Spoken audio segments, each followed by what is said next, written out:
500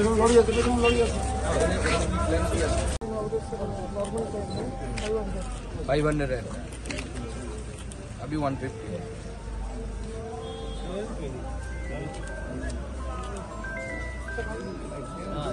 थोड़ा मीडिया है ना प्लीज, थोड़ा आप है ना प्लीज इधर आइए, बॉर्डर के लिए नहीं जा रहे हैं।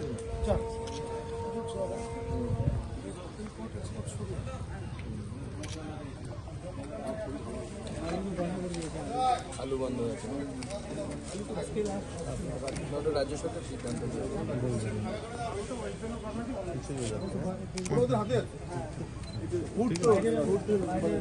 দেখুন, বাংলাদেশের এই বর্ডার আমরা হিলি বর্ডার আছে পরিদর্শন করলাম, আমাদের বিএসএফ এর কাছ থেকেও খবর নিলাম, ওপারের ইন্টারনাল অবস্থা ভালো নয়। দ্বিতীয়ত হচ্ছে যে মেডিকেল ভিসা শুধুমাত্র ভারত সরকার এই মুহূর্তে দিচ্ছে, অন্য কোনো ভিসা দিচ্ছে না, এবং তার কারণে যেখানে এই হিলি বর্ডারে প্রতিদিন 500 করে লোক যাতায়াত করতেন, ভারতে আসতেন, সেটার সংখ্যা কমে বর্তমানে 150 হয়ে গেছে।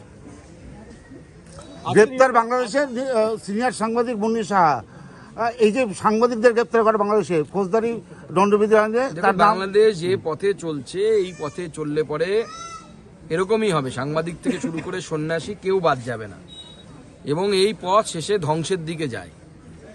এবং যারা ভাবছে যে আমরা এইভাবে কিছু মানুষকে জেলে বন্দি করে সত্যি ঘটনা চাপা দেবো, সত্যি ঘটনা চাপা দেওয়া যায় না, সত্য ঘটনা সামনে আসবেই এবং তার ফল কিন্তু মারাত্মক হবে।